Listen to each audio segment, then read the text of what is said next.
Kevork Almassian, who is an Armenian Syrian, who is the founder of Syriana Analysis, a political commentator and an expert in Syrian affairs. Kevork, thanks for joining us on the Mother of All Talk Shows. I just wanted to make some comparisons. The NATO powers have been starving the people of Syria for a decade. They have regularly bombarded it with cruise missiles. In fact, the only time the American media was in love with Donald Trump was when he was firing what they almost orgasmically described as his beautiful weapons, raining down on Syrian cities. And of course, America's main ally, Israel, bombs Syria at will, usually in the middle of the night, and nobody cares about it. Nobody does anything about it. The NATO powers have bankrolled and weaponized and propagandized for the worst people in all humanity. The throat-cutting, head-chopping alphabet soup of Islamist extremism that tore Syria to pieces. You must see all this as a bit hard to take, all this coverage of Ukraine. George, thank you very much, first of all, for having me on your show. It's really a pleasure. To be honest, I'm not surprised at all with the hypocrisy and the double standards of the Western corporate mainstream media. And that is why for almost a decade, me and other people, we are working independently on social media outlets in order to shed the light on the other side of the story, whether it's in Syria, whether it's Ukraine, and I also do work on Armenia and Azerbaijan conflict and Palestine and other regional files, right? However, we have to always follow the money. Where's the money coming from for these media outlets? For example, in Germany, we have these state-funded media and also some media outlets that are also funded by millionaires or some political parties, right? So each side has its own political interests. So in my opinion, we shouldn't expect much from the Western mainstream media outlets. They will never change a course. They will always have their, as you mentioned, fantasies about destroying, what do they call third world countries? Or recently, they are calling us uncivilized countries. And ironically enough, I am one of the people who fled Syria in 2015, when half of my city, Aleppo, was occupied by Al-Qaeda, Al-Nusra Front. They tried to snipe me twice, and they kidnapped my brother. So for them, I am the uncivilized person, right? And comparing to the new refugees that are coming from Ukraine, and I'm not seeing anything negative about the refugees. All the refugees, especially nowadays from Ukraine, whether they are fleeing to Russia or fleeing to the other European countries, they deserve protection. However, this racist approach that the media now adopted regarding the refugee crisis in Ukraine, it has goals. They want to achieve some goals, right? The first goal is to convince the European public that, look, guys, these are Europeans with blue eyes and blonde hair, so they are civilized. They are different from the uncivilized people like myself, that I came from the Middle East. So we have to accept a few 100,000 refugees because of the, especially in Germany, there was a blowback or increase of populism in Germany and other European countries after the refugee crisis, right? And the second goal is they are trying to mobilize the ultranationalists in Europe by adopting this racist approach, because they want to convince or urge some brainless people here in Europe, those who are very radical, to go and fight in Ukraine. And those who are going and will fight in Ukraine are going to fight against the Russians, of course. And in my opinion, the European political elite, they don't really care at the moment if these ultranationalists or neo-Nazis are going to Ukraine to fight against the Russians. They only care about repelling the Russian attack on Ukraine and make a quagmire for Russians in Ukraine in order to bring a resistance like they did in Afghanistan. And this could lead into years of infighting there. And this is not in the interest of Russia. Russia wants to finish these operations quickly. However, the European Union and the Americans, they know that by supporting these ultra-nationalists, and especially there are neo-Nazi brigades in Ukraine, they will create a situation where Russia is stuck there for years, and this will exhaust the economy of Russia, and it could bring the end of the Russian dream to become a Eurasian power again, because all this conflict in Ukraine is, just put everything the media is telling you in the recycle bin. It's just like rubbish. Everything is happening in Ukraine is in order to block the Russian access into the into Eurasia, because without Ukraine, Russia becomes a regional Asian power, and this is well illustrated by Brzezinski in his book The Grand Chessboard. Therefore, their priority is to keep Russia as a regional Asian country and to cut all the aspirations or block all the aspirations of whether it's Putin or not Putin to become a superpower again. Unfortunately for the NATO countries, they cannot accept Russia to be a partner. They are so arrogant that they don't accept China, Russia, and other increasing or growing powers to become part of the international community. They want to keep controlling the resources of the world, number one, and also the decision-making of the international system. Quite so, I'm sure. Let's talk about Germany, if we can. Let me get this right. Germans are being encouraged to arm themselves much more heavily than they have ever been before and march through Poland to fight Russians. What could possibly go wrong with that? What happened in Germany, even in the last week? Because it's only 10 days ago that Russia was being routinely attacked in other Western media for not allowing weapons to go from, not only from its own country, but not even allowing other countries to fly over Germany to deliver weapons. It sent helmets. Now it's just sent thousands of Stinger missiles. Again, I say, what could possibly go wrong? But what happened in Germany to change the state's position? George, for 16 years under the reign of Angela Merkel, although Merkel was heavily embedded with NATO, but at the same time, she never pursued a hostile policy into this extent against Russia, right? She was trying to balance the relationship with Moscow because of the national interest of the German people, especially when it comes to the energy sector, right?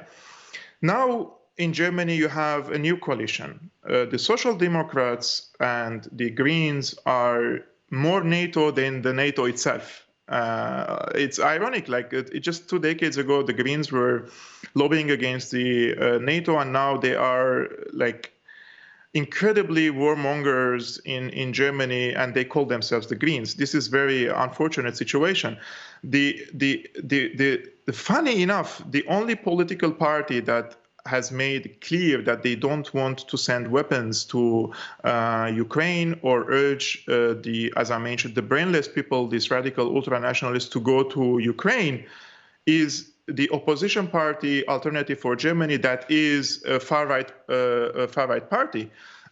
Even the left party in Germany, they are divided, and they are condemning clearly and only Russia without giving any context to this conflict. And I'm saying this with a pain in my chest, because I was born and raised in a left-wing family, and I don't find myself a place here in the left-wing scene in Germany, because most of them have become imperialists more than the imperialists themselves. Now, by sending weapons and ammunition and all these stingers into Ukraine, as I mentioned, it will not only create a quagmire, but it will create a nest for the radical fascists, to the neo-Nazis, to march from Europe into Ukraine. They did similar mistake in Afghanistan in late 70s and early 80s. They armed the Mujahideen. And then they did similar mistake in Syria. They armed the Mujahideen. And we can see now Idlib is the largest safe haven for Al-Qaeda terrorists in the entire world. And two of the last ISIS leaders were hiding in Idlib. And until this moment, Germany is sending money to Idlib.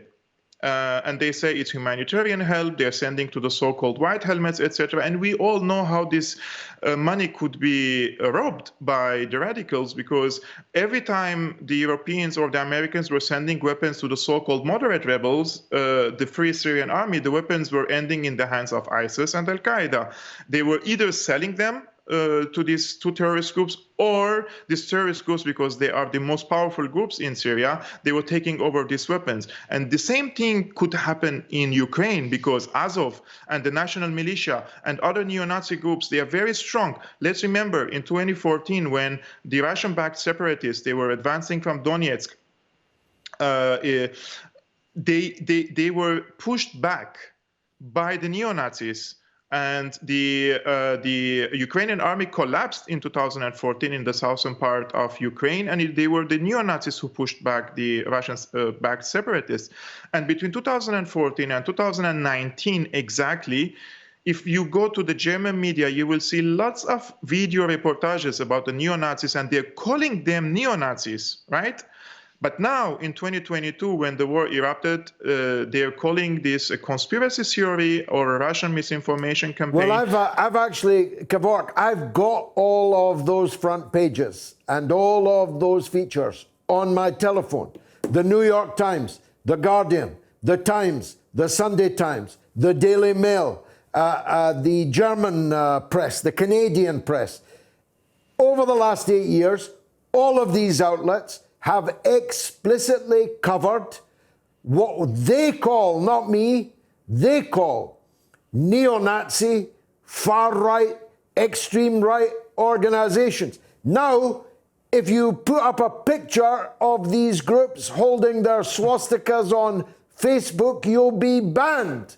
Yes. It's unbelievable what has happened.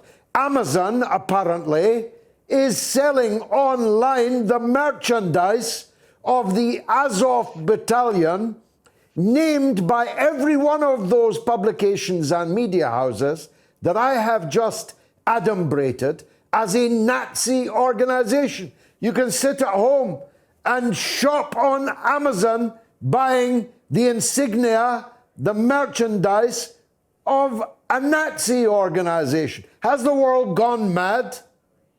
George, the founder of the neo-Nazi group Azov in, I think it was in 1999 or 2000, he said clearly that the mission of Azov is to wage the last crusade war by collecting the white people. I'm paraphrasing him. He wants to wage a white crusader war against the Semite-led international community. Also, they are. It's not only racist. They are using the same literature of Hitler, and by doing so, you know, the ideologies during war times are very important. And what made ISIS and Al-Qaeda, for example, persist in their war is their ideology, because they believe in a grand cause. And they also believe in a grand cause, these neo-Nazis.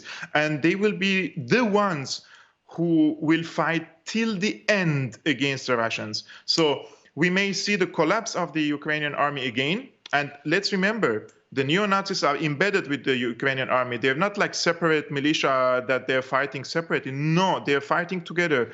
In 2015, I was in Donetsk, and the neo-Nazi groups and the Ukrainian army, they were jointly bombing the hell out of Donetsk. The only place that was safe in Donetsk in 2015, I remember, was the hotel that we were staying in, because it was a hotel dedicated for the journalists, and it was the place that they were not bombing.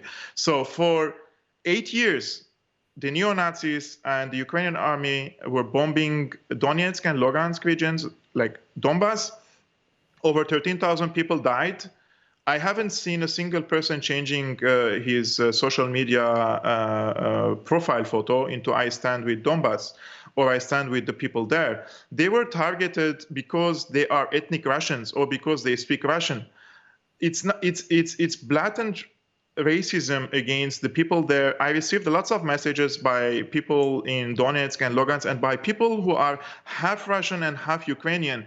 And they say after the revolution or the so-called revolution in Ukraine, we cannot speak freely that we are Russian, or we can't even speak Russian freely in the streets because we're being harassed, we're being targeted by the neo-Nazis. And not only that, the government in Ukraine is regulating new laws and regulations against them, depriving them their right to speak their language, depriving them from their political parties, etc. So this is a state-sponsored fascism in Ukraine. And unfortunately, the so-called civilized world is now siding with this government.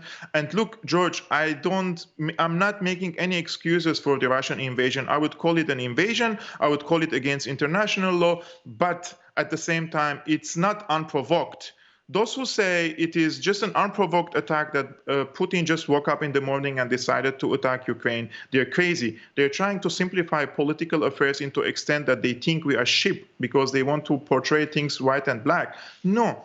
Russia deserves to be respected, and they should respect its national security. And that means NATO should stop its entrenchment into the east on the borders with Russia, and they should sign on a security deal that respects the national security of Russia, and Russia should respect the territorial integrity of its neighboring countries, and that's how you can create a regional and lasting peace. But NATO is, till the moment they insist to enlarge, I mean, what do you expect from a president like Putin or any other president? Let's suppose Russia is installing his missiles again in Cuba or in Canada. The United States will invade this country in a matter of minutes. And all these people that are now peace-loving people that they claim themselves, they will be with the United States. So for me, they are not humanitarian activists. They are political activists wearing this jacket of the humanitarian. Some of them, yeah. Some of them are just fools that might eventually see the light. Kevork, it's been wonderful talking to you. You're some talker, I must say. Well done for coming on the mother of all talk shows.